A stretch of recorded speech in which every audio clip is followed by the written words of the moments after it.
Jadi seperti yang tadi sebelum di awal gue sempat singgung bahwa setiap ketong punya pengalaman dan masa lalu yang berbeda-beda yang akhirnya itu bisa mempengaruhi ketong pung kesehatan mental saat ini.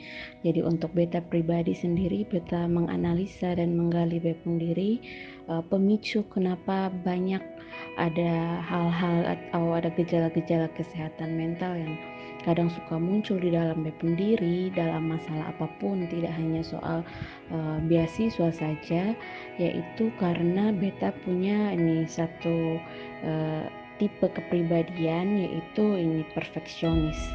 Jadi dari mana ini muncul? Seperti teman-teman lihat, ini sebenarnya ini tanpa beta sadari itu sebenarnya sudah dari kecil.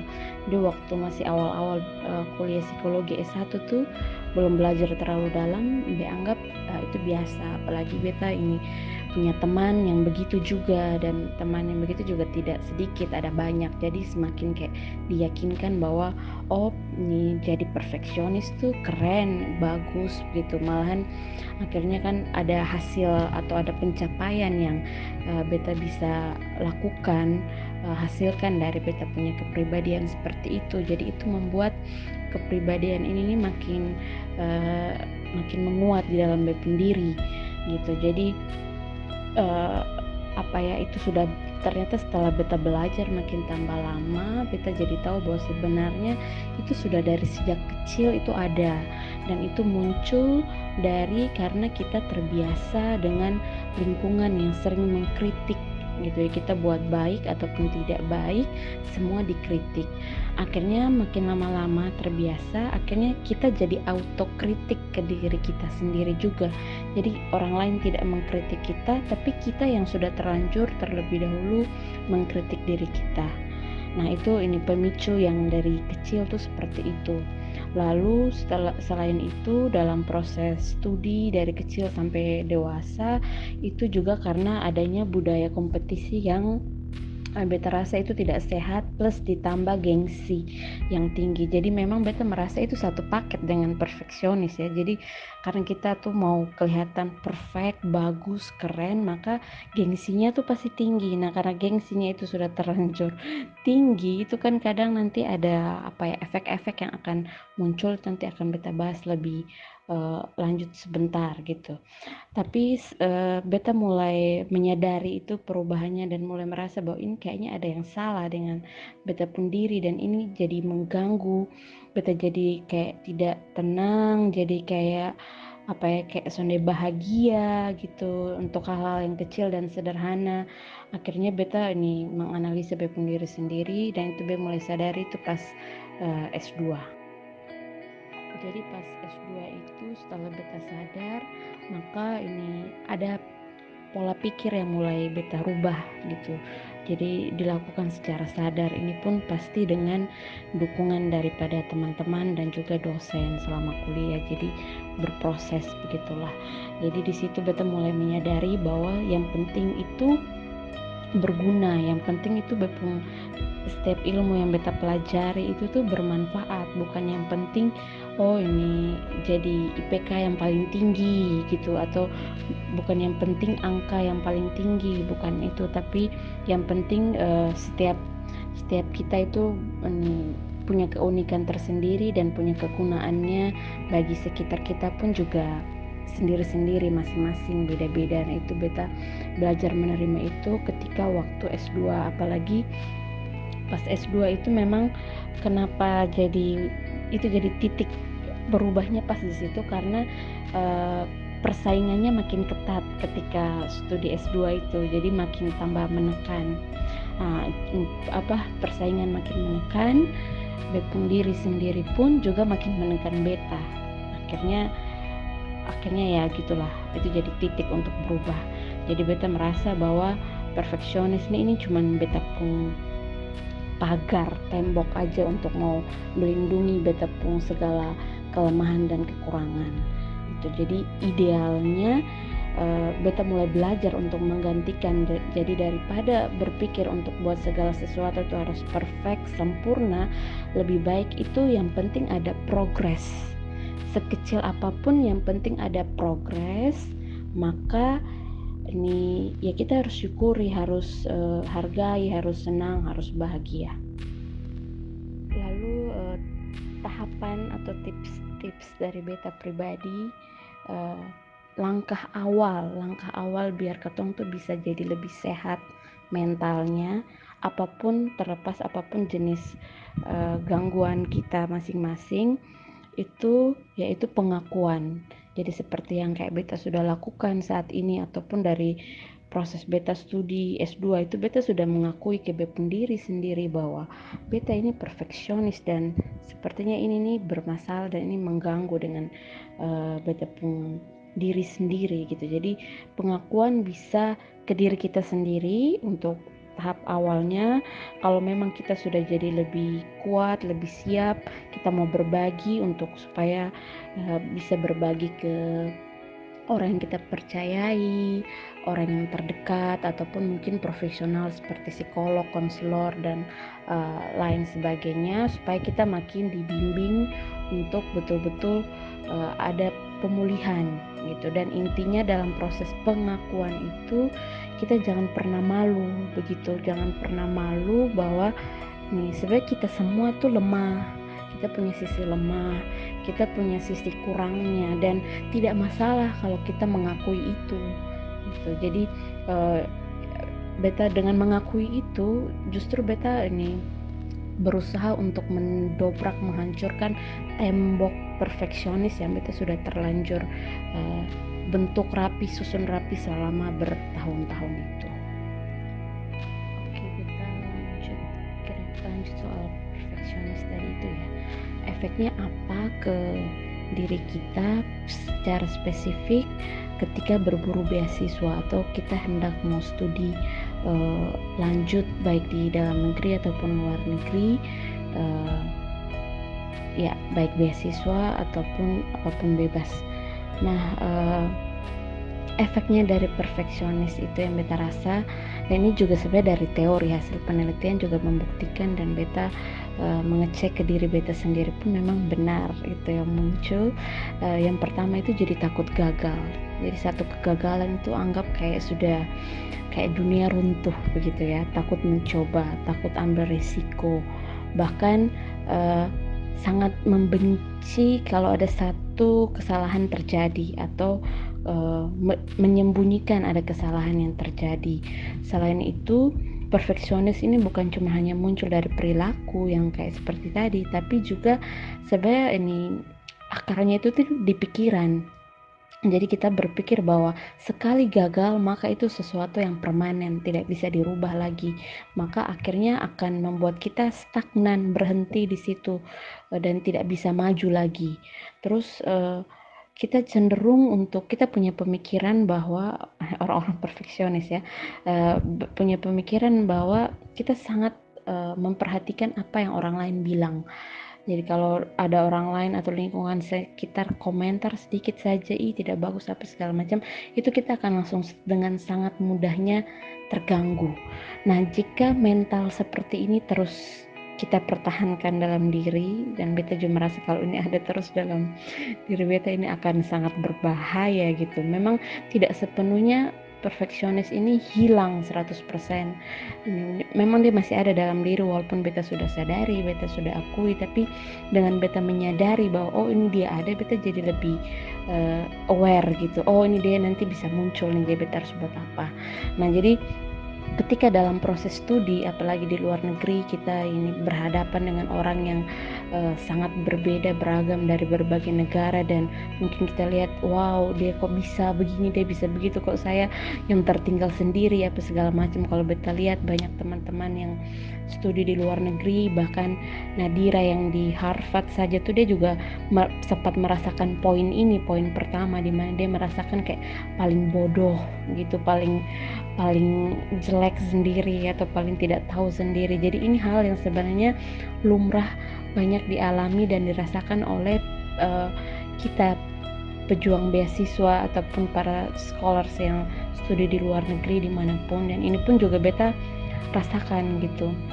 Dan ini akhirnya apa ya, jadi buat ada tekanan tersendiri di dalam beta punya pikiran dan hati, tapi beta berproses.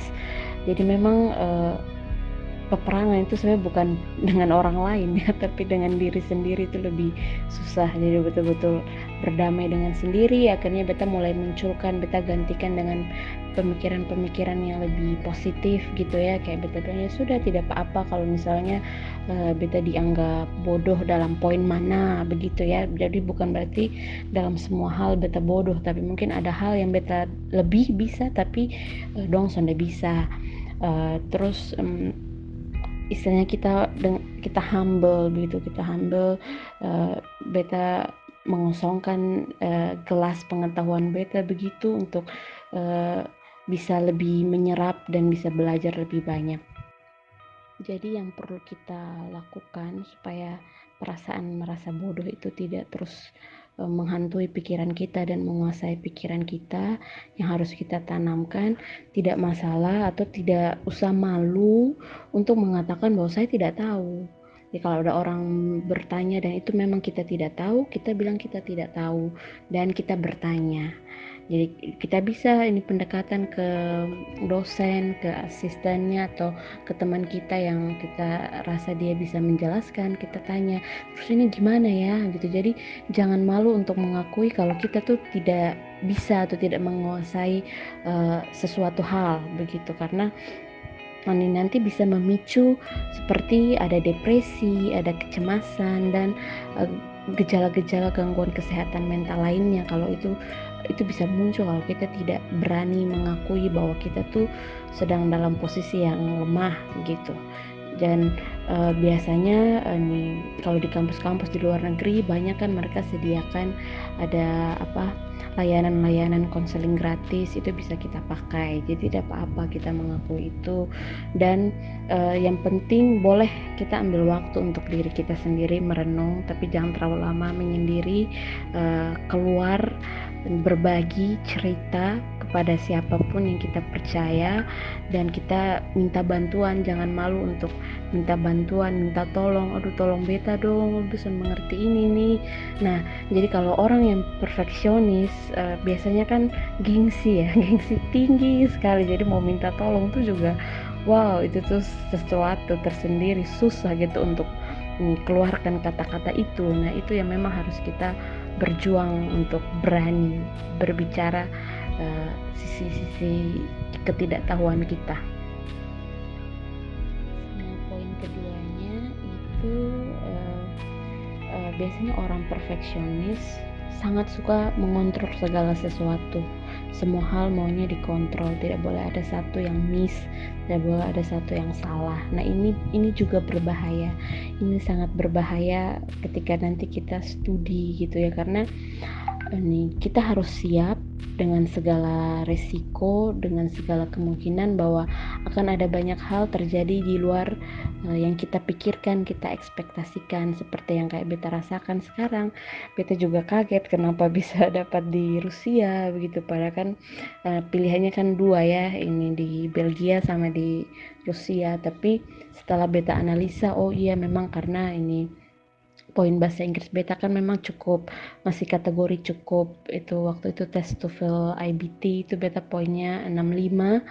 Itu kalau IELTS setara 5 atau 5,5 begitu. Jadi makanya itu jadi pertimbangan tersendiri juga kenapa ini tidak lolos di Belgia. Jadi kita harus bisa menyesuaikan. Terus kayak misalnya pokoknya di Rusia tuh kan banyak sekali hal-hal yang di luar daripada ekspektasi. Nah, itu beta juga berdamai dengan semua hal itu, bahwa banyak hal akan sudah bisa beta kontrol. Jadi intinya semua harus seimbang, harus balance. Kita sadari kelemahan kita, tapi jangan juga kita tuh menyalahkan kelemahan itu kenapa ada gitu. Jadi kayak beta tahu beta perfeksionis, ataupun beta nih juga saya minderan. Ini beta tahu itu beta minderan ya, tapi ya sudah, memang itu bagian dari dalam beta sendiri.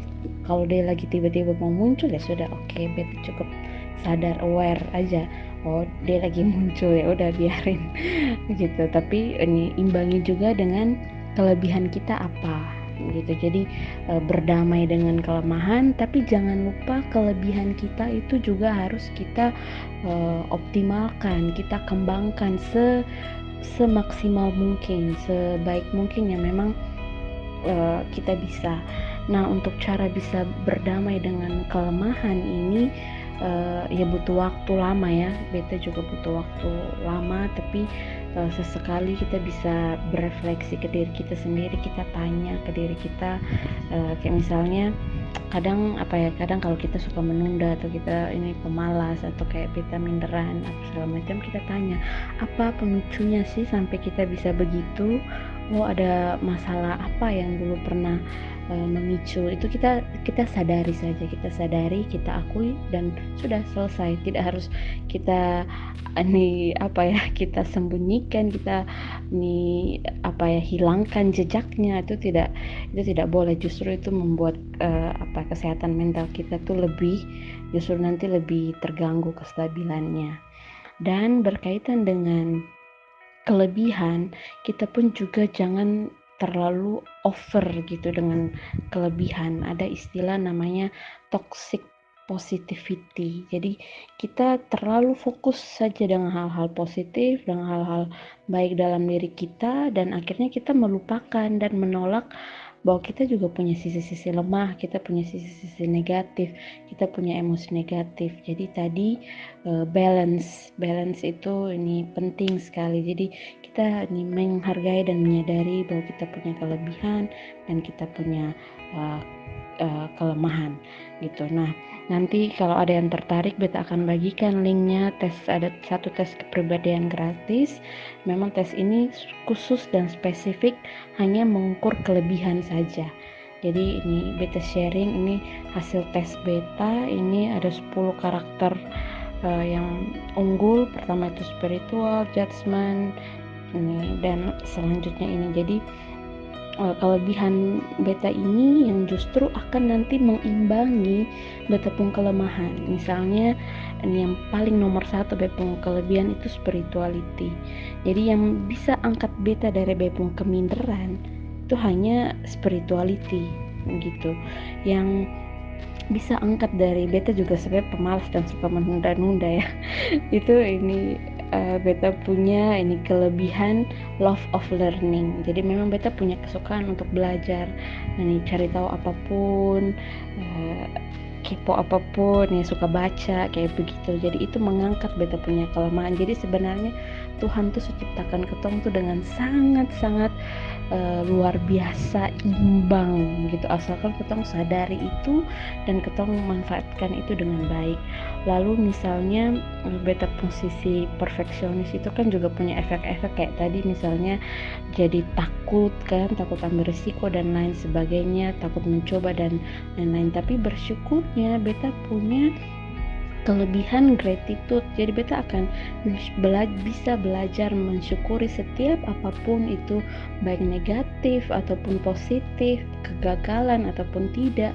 Beta akan bersyukur dari itu dan beta belajar dari itu, dan beta ini memperbaiki diri beta gitu untuk jadi lebih baik lagi gitu. Jadi ketika kita sudah selesai berdamai dengan diri kita, sudah istilahnya peperangan batin, pikiran, hati semua kita sudah bisa tenangkan, maka sebenarnya mau belajar apapun itu akan jadi lebih enak, lebih mudah, masuk ke otak tuh lebih gampang gitu. Jadi sebenarnya otak kita itu akan sudah rileks gitu untuk kita mau belajar yang seberat atau sesusah apapun, misalnya bahasa ataupun misalnya materi perkuliahannya nanti waktu pas kuliah dan lain sebagainya.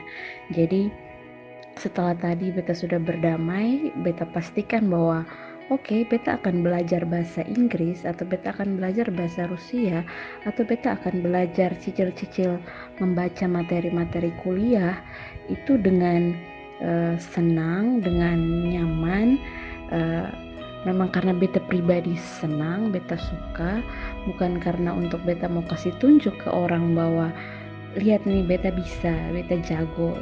Itu harus kita selesaikan dulu di dalam diri kita, betul-betul memang untuk diri kita sendiri, untuk kita tuh senang dan puas, maka mau belajar apapun akan terasa lebih mudah, akan terasa lebih mudah gitu. Dan ketika kita menyadari kita sampai di posisi dimana misalnya kita rasa capek, kita rasa lelah, kita rasa tertekan, kita rasa seperti kayak dipaksa, ambil waktu saja untuk istirahat, untuk jeda. Jadi kayak misalnya kita sudah forsir nih 1 bulan ini belajar bahasa Inggris, terus tiap hari tiada henti tanpa bahasa Inggris gitu ya, full dari pagi sampai malam itu full day itu Inggris aja terus. Nah itu mungkin kita akan sampai titik dimana kita tuh lelah, capek, maka tidak masalah untuk kita berhenti. Nah kadang itu kan suka muncul perasaan bersalah, aduh ini malas gitu, karena kenapa nih malas bisa muncul atau dan lain sebagainya. Jadi sebenarnya kalau tubuh sudah kasih tanda, ini sebenarnya tubuh sudah kasih tanda dan sinyal bahwa oke, istirahat, santai dulu, rileks dulu, tenang dulu, maka lakukan itu. Jangan kita paksa untuk mau forsir, karena nanti kita yang akan stres sendiri. Dan lagi-lagi, semudah apapun materinya, otak tidak akan bisa mencerna itu. Tapi kalau kita lagi rileks, lagi santai, materi seberat, sesusah apapun, otak akan nangkap tuh dengan mudah. Selain itu, beta juga menganalisa kira-kira metode belajar yang tepat untuk karakter kayak beta nih kemana. Jadi sebab tiap ketong tuh bisa saja ketong punya metode yang beda-beda buat ketong pun diri. Jangan justru ketong memaksakan ikut metode orang lain, justru nanti kayak merasa terpaksa gitu. Jadi beta juga mencari tahu sendiri. Oke, akhirnya karena beta ini pekerjaan juga banyak, jadi beta lebih suka belajar mandiri dibandingkan belajar kelompok begitu. Kayak di kursus memang beta kursus juga, tapi soalnya bisa dalam jangka waktu yang panjang lama, maka beta inisiatif beta harus belajar sendiri, maka belajarlah dari YouTube. Nah dari YouTube ini pun juga beta analisa YouTuber siapa, tapi ini yang khusus belajar bahasa Inggris ya, yang mana yang cocok, yang bagus untuk beta punya mental juga. Jadi beta temui itu yang beta cocok. Ada ini akun YouTube-nya itu Teacher Tiffany sama Lingua Maria, dia orang ini Rusia yang belajar bahasa Inggris. Jadi sebenarnya beta menemukan metode bahwa beta harus belajar dari orang-orang yang juga bahasa Inggris itu adalah bahasa kesekian, bukan bahasa kedua atau bahasa pertama.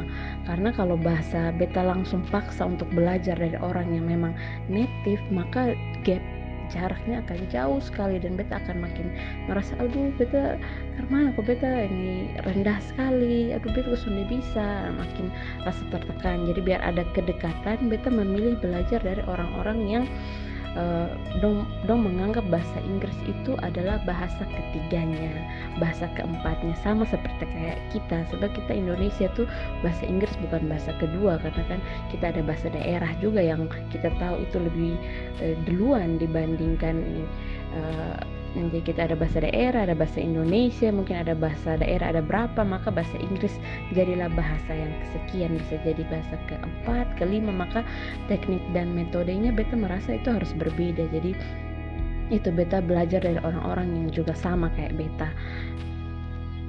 Jadi beta berbagi sedikit pengalaman beta belajar bahasa Inggris.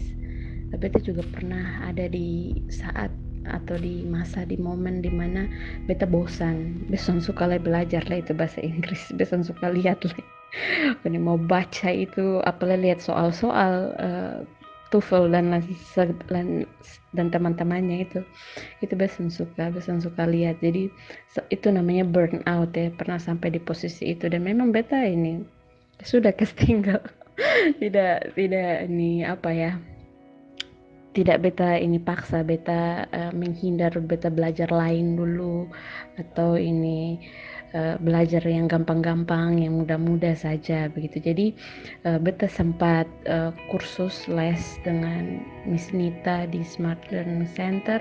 Itu ini Miss Nita sempat sharing satu teknik namanya teknik exposure atau teknik pemaparan.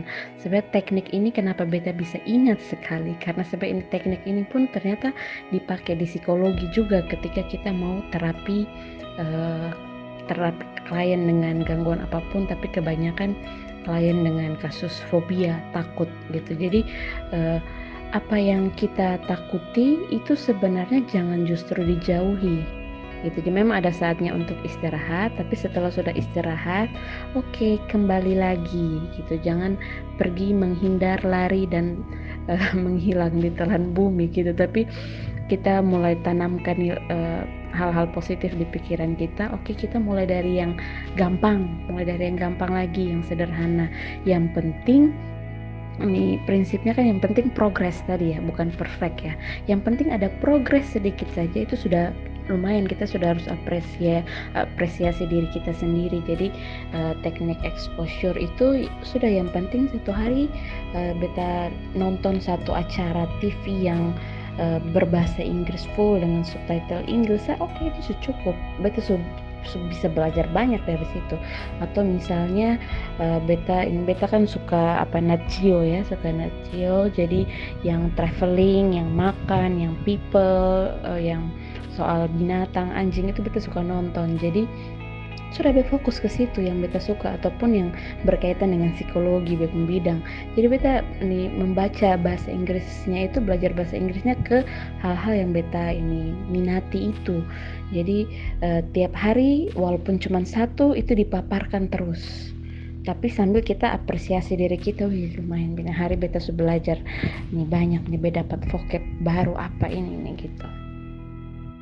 Ya sama selain beta cari model YouTuber yang bahasa Inggrisnya itu kesekian, beta juga mencari para pengajar bahasa Inggris yang mereka juga belajar bahasa asing lainnya selain bahasa Inggris. Biasanya mereka akan mengerti struggle-nya kita untuk belajar bahasa asing itu sesusah apa.